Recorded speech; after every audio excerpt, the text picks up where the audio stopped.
अस्सलाम वालेकुम। तो आज हम करने जा रहे हैं फंक्शंस का एक छोटी सी एक्सरसाइज 8.2 जो कि इन्वर्स ऑफ फंक्शन है। एक बहुत छोटा सा टॉपिक है इन्वर्स फंक्शन, वो आज हम पढ़ेंगे। एक्सरसाइज 8.2 है। इन्वर्स ऑफ अ फंक्शन किसको कहते हैं? जैसे कि एक फंक्शन होता है, उसके अंदर आप कोई भी डोमेन डालते हैं और आप रेंज निकालते हैं। जैसे कोई भी एक फंक्शन लें अगर आप, जैसे अगर मैं बोलूं कि एक फंक्शन है f x is equal to 3x+2 ले लें आप। भाई ये एक फंक्शन है। इसमें आप करते क्या है, आप x की वैल्यू यानी डोमेन डालते हैं, उससे आप y निकालते हैं। सही है। तो इन्वर्स ऑफ फंक्शन ये होता है कि जो आपकी मेन जो फंक्शन होती है उसमें जो डोमेन होता है वो एक्चुअली आपका इन्वर्स में आके रेंज बन जाता है, और जो रेंज होती है फंक्शन की वो डोमेन बन जाती है। यानी अगर हम एफ ऑफ एक्स में एक्स डालते थे और वाई निकालते थे, तो इन्वर्स ऑफ फंक्शन में हम वाई डालेंगे और एक्स निकालेंगे। इसको हम कहते हैं inverse of function. Inverse of function apply कहाँ होता है? 1 to 1 फंक्शन पे या ऑन टू, जो कि मैं आपको पहले पढ़ा चुका हूँ कि 1 to 1 फंक्शन और बाइजेक्टिव फंक्शन कौन से होते हैं। सही। यही चीज़ मैंने यहाँ लिखी हुई है, डोमेन रेंज बन जाती है और रेंज जो होती है वो डोमेन बन जाती है इन्वर्स फंक्शन में। ये मैंने बताई हुई भी है और ये इम्पोर्टेंट है। इससे आपकी रेंजेस बनेंगी, आगे जो क्वेश्चंस आते हैं ना इसके, उसमें रेंजेस बनेंगी। अब ये एक मैपिंग डायग्राम है, उससे मैंने रिप्रेजेंट करा हुआ है कि एक एक्स सेट है, एक वाई सेट है। नॉर्मल फंक्शन में क्या होता था कि एक्स आप फंक्शन के अंदर डालते थे और इससे आपका वाई निकलता है, यानी रेंज निकलती थी। जो कि पता है, हमें पता भी है कि x1 डालेंगे तो y1 निकलेगा, x2 डालेंगे तो y2 निकलेगा, x3 डालेंगे तो y3 निकलेगा। उसी तरह एफ इन्वर्स में क्या होगा कि आप y की वैल्यू डालेंगे और x निकलेगा। ये इन्वर्स है। यानी y1 अगर आप डालेंगे तो x1 निकलेगा, y2 डालेंगे तो x2 निकलेगा, y3 डालेंगे x3 निकलेगा। अब इन्वर्स में करना क्या होता है? सिर्फ आपने कुछ नहीं करना होता कि नॉर्मल फंक्शन को इन्वर्स फंक्शन बनाना होता है। यानी अगर नॉर्मल फंक्शन में y सब्जेक्ट होता है, यानी y की इक्वेशन होती है, तो आपने इन्वर्स में x की इक्वेशन बनानी होती है।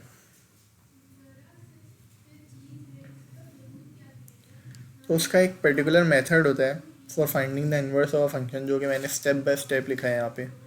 ये स्टेप आप याद कर लें किस तरीके से होगा, ये हर जगह अप्लाई होगा जो इन्वर्स निकालने का आएगा। सबसे पहले आप क्या करते हैं, एफ ऑफ एक्स को, यानी जो आपका फंक्शन होता है उसको वाई ले लेते हैं। यानी f of x is equal to 3x+2 था ना, आप इसको Y is equal to 3x+2 ले लेंगे। पहला स्टेप तो ये हो गया। दूसरा स्टेप बोल रहा है express x in terms of y. आपने करना ये है कि एक्स को सब्जेक्ट बनाना है। तो ये हो जाएगा 2 वहाँ जाएगा -2 और 3 जाके डिवाइड हो जाएगा। 3 मल्टीप्लाई हो रहा था एक्स के साथ, वहाँ जाके डिवाइड हो जाएगा और ये एक्स का एक इक्वेशन बन गई। अब आपने ये करना है कि replace x by f inverse of y. X को आपने रिप्लेस करके अब एफ इनवर्स ऑफ वाई लिखना है, यानी एक्स की जगह एफ इनवर्स ऑफ वाई लिखेंगे आप। बाकी सारी चीज़ सेम रहेगी। फिर अगला स्टेप ये है, replace each y by x in the result of step 3। यानी जो आपका रिज़ल्ट है, ये रिज़ल्ट है, इसमें जहाँ जहाँ वाई है वहाँ आप एक्स लगा देंगे। यानी यहाँ पे भी एक्स होगा और एफ इनवर्स वाई था, यहाँ पे भी एक्स होगा। ये आपका तरीका होता है, इससे आपकी एफ इनवर्स की इक्वेशन बन जाएगी। देखें ना, f inverse of x is equal to x-2/3। तो ये आपकी इन्वर्स की इक्वेशन बन गई। इन्वर्स को कैसे रिप्रेजेंट करते हैं? ऐसे एफ इनवर्स यानी एफ की पावर -1। इससे आप इनवर्स ऑफ अ फंक्शन को रिप्रेजेंट करते हैं। अब इससे आप वेरीफाई भी कर सकते हैं कि आपकी वैल्यू सही, आपने जो इक्वेशन बनाई वो सही है या नहीं। करना ही होता है कि एफ इनवर्स की आपकी जो इक्वेशन बनी है उसमें आप डोमेन के तौर पे एफ ऑफ एक्स डाल दें। यानी जो हम जैसे डोमेन डालते रहे 2 3, उसी तरह हम ये एफ ऑफ एक्स को अब हम डाल देंगे एफ इनवर्स की जगह, यानी वाई की जगह, सॉरी एक्स की जगह, डोमेन एक्स है ना। तो यानी यहाँ पे भी आएगा और ये यहाँ पे भी इस पूरे एक्स की जगह ये इक्वेशन डल जाएगी। और फिर इसके बाद आप सॉल्व करेंगे और अगर आपके पास एक्स आ जाए इसका मतलब होता है कि हाँ आपकी इक्वेशन सही है। अब मैंने आपको एक वर्किंग करके दिखाई हुई किस तरीके से करना है। जैसे उसने बोला कि F of F is a function of all real values. इसका मतलब ये होता है कि सारी रियल वैल्यूज़ हो सकती हैं एफ़ के अंदर, इस फंक्शन की सारी रियल वैल्यूज़ हो सकती हैं। एफ ऑफ एक्स दिया हुआ है 5x+7। भाई अब इसका हमें एफ़ इन्वर्स निकालना है एक्स का, एफ़ इन्वर्स ऑफ एक्स। वही सबसे पहला स्टेप, एफ ऑफ एक्स की जगह वाई इक्वल टू 5x+7 लिखा। अब एक्स को सब्जेक्ट बना लिया, ये हमारा स्टेप 2 हो गया। अब एक्स की जगह एफ इन्वर्स ऑफ वाई लिख दिया, ये हमने कर दिया। फिर जहाँ जहाँ एक्स था वहाँ, और जहाँ जहाँ वाई था वहाँ एक्स लिख दिया। यानी यहाँ वाई था तो यहाँ एक्स, यहाँ वाई था तो यहाँ x. F inverse of x is equal to x-7/4। अब वेरिफिकेशन, ये चीज़ है वेरिफिकेशन की। एफ इन्वर्स के फंक्शन में आपने एफ ऑफ एक्स का डोमेन डाला, यानी एक्स के अंदर आपने ये चीज़ डाली, एफ ऑफ एक्स की वैल्यू डाली 5x+7। एक्स की जगह 5x+7 आ गया, -7/5। अब 7 - 7 0 हो गया, बचा 5x/5। तो 5 और 5 कट गया, क्या बचा? सिर्फ और सिर्फ x। तो हाँ ये इक्वेशन जो मैंने बनाई वो बिल्कुल सही है। हम चलते हैं पास पेपर, यही था, बस यही था इसके अंदर। अब हम इसके पास पेपर करते हैं। पास पेपर में अलग क्या होगा कि आपको एफ इन्वर्स पहले बनवाएगा, उससे आपकी डोमेन और रेंज पूछ लेगा फंक्शन की, एफ इन्वर्स के फंक्शन की। Find inverse of F and determine the domain and range of F inverse. वही करना है हमें, पहले इन्वर्स बताना है और उसकी डोमेन और रेंज बतानी है। पहला हमें दिया हुआ है f of x is equal to x-1/x-3। सारा गेम इसके अंदर किस तरीके से आप सब्जेक्ट बनाते हैं वो उस चीज़ का होता है। सबसे पहले हमने पहला स्टेप करा, एफ ऑफ एक्स की जगह हमने वाई लिख दिया। उसके बाद हमने, अब यहाँ पे अगर आप देखें 2 एक्स हैं और ये दोनों साथ भी नहीं है कि आप कॉमन ले लें, दोनों ऊपर नीचे न्यूमरेटर डिनोमिनेटर में। अब लेना तो उसका कॉमन ही पड़ेगा, कॉमन लेंगे तो एक्स एक टाइम आएगा, वरना तो और उसका कोई हल नहीं है। लेकिन कॉमन लेंगे कैसे, क्योंकि ये दोनों तो ऊपर नीचे हैं। तो इस सूरत में आपको करना ही होता है कि आप x-3 को y से मल्टीप्लाई कराएं, ये बन जाएगा y(x-3y) is equal to x-1। अब x वाली टर्म्स को एक साथ लिख दें, y(x) वाली एक टर्म भले ही y है उसके साथ, लेकिन हमें x अलग करना है, x को एक बार लेना है ताकि हमारे पास x सब्जेक्ट बने। y जितनी बार भी हो हमारे पास उससे फ़र्क नहीं पड़ेगा। y(x) लिया हमने और x की टर्म को एक साथ लिख दिया, x माइनस xy, और -3/1 आ जाएगा, +1 हो गया। अब आपने x यहाँ से सब्जेक्ट बना लेना है, कॉमन लेना है, सॉरी। तो ये x जब कॉमन लिया तो यहाँ बचा 1 और यहाँ बचा सिर्फ और सिर्फ y। तो x ब्रैकेट 1 - y हो गया। अब आपने कुछ नहीं करना, x को सब्जेक्ट बनाना है, इसको वहीं भेज दें अपनी जगह पे। तो ये हो गया -3y+1 divided by 1 - y। x हमारे पास सब्जेक्ट आ गया। अब x की जगह आपने एफ इन्वर्स ऑफ y लिखना है, वही लिखा रहा। अब जहाँ जहाँ y था वहाँ वहाँ x लिखना है, ये हमने कर दिया। एफ इन्वर्स ऑफ x बराबर हो गया 1 - 3x/1 - x के। अब इसको सिंप्लीफाई कर सकते हैं, देखें सिंप्लीफाई मर्जी है आपकी, बीच में माइनस कभी भी अच्छा नहीं लगता। तो आपने कर ये सकते थे। और दूसरी बात ये कांस्टेंट पहले आ रहा है और वेरिएबल वाली टर्म बाद में आ रही है, उसके साथ माइनस है, तो ज़्यादा अच्छा ये होता है कि वेरिएबल वाली टर्म पहले आए और पॉजिटिव में रहे। तो यहाँ पे भी आप छोड़ सकते थे आंसर, इसमें कोई बड़ी बात नहीं है, लेकिन इसको ज़्यादा डोमेन और रेंज निकालने के लिए, ज़्यादा सिंपल बनाने के लिए हम इसको क्या करेंगे, हमने ऊपर से माइनस कॉमन लिया। जब माइनस कॉमन लेते हैं तो साइन जो होते हैं वो चेंज हो जाते हैं, यानी अगर 1 के साथ पॉजिटिव 1 था तो अब ये -1 हो जाएगा, और -3 अगर माइनस था तो ये पॉजिटिव हो जाएगा। सही है। और नीचे भी यही काम करा, हमने माइनस कॉमन लिया तो माइनस और माइनस कट गए, ऊपर बचा -1 + 3x यानी 3x - 1, और नीचे बचा -1 + x यानी x - 1। ये हमारी इक्वेशन आ गई। अब डोमेन कैसे निकालेंगे? डोमेन वही काम है कि जो हमने फंक्शंस में पढ़ा था, डोमेन और रेंज निकालने का, जो शुरू में हमने पढ़ा था कि फ्रैक्शन में हमेशा डोमेन क्या होती है भाई, ऑल रियल वैल्यूज़ हो सकती हैं। डोमेन आप कुछ भी डाल सकते हैं, बस ये होगा कि आपने x नीचे डिनोमिनेटर 0 हो जाएगा तो वो अनडिफाइन हो जाएगा। सही है। तो x - 1 डिनोमिनेटर अगर 0 हो जाएगा तो अनडिफाइन हो जाएगा, नहीं वो x जो नीचे जो पूरा अनडिफाइन कर ले उसके अलावा सारी रियल वैल्यूज़ आप डाल सकते हैं इस फंक्शन के अंदर, इस डोमेन, यानी सारी रियल वैल्यूज़ ऑफ डोमेन जो होती हैं वो आप डाल सकते हैं इस फंक्शन के अंदर।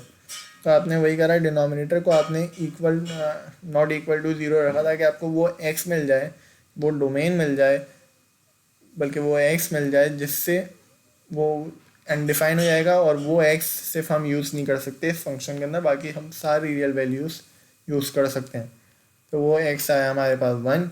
तो हमने डोमेन कैसे लिखी, x is all real values and x is not equal to 1, यानी x 1 के अलावा सारी रियल वैल्यूज़ हो सकती हैं। अब रेंज, अब मैंने शुरू में एक चीज़ पढ़ाई कि फंक्शन की दो, अच्छा अब यहाँ आप एक बात नोट करें, इसने ये चीज़ दी हुई है कि x is not equal to 3। अभी वो ऐसे ही नहीं रहता कि ऐसे ही रह दिया उसने, इसकी वजह है मैंने शुरू में एक चीज़ पढ़ाई कि डोमेन ऑफ एफ इनवर्स जो होती है वो रेंज होती है फंक्शन की। सही हो, समझ आया आपको किस वजह से? रेंज ऑफ एफ इनवर्स जो होगी वो डोमेन होगी फंक्शन की। तो उसी तरह अगर हमें एफ इनवर्स की रेंज निकालनी है तो डोमेन होगा नॉर्मल फंक्शन का। नॉर्मल फंक्शन ये रहा हमारे पास, और यही उसकी डोमेन है कि x इसके अंदर सारी वैल्यूज हो सकती हैं मगर 3 नहीं हो सकता। ये हमारी डोमेन है नॉर्मल फंक्शन की। सही है। तो ये अब हमारी एफ इनवर्स के फंक्शन की क्या बन जाएगी, रेंज। तो यही हमने काम करा, हमने range of f inverse is equal to domain of f of x. तो रेंज ऑफ एफ इनवर्स क्या होगी, बस वो x की जगह आपने y लगा देना है कि y सारी रियल वैल्यूज हो सकती हैं, बस y 3 नहीं हो सकता। तो ये इस तरीके से होगा। डोमेन आप खुद निकालेंगे, रेंज आप ये चीज़ अप्लाई करेंगे और वो आपको डोमेन देगा, फंक्शन की डोमेन देगा, वो तो वो बाद में रेंज बन जाएगी एफ इनवर्स के फंक्शन की।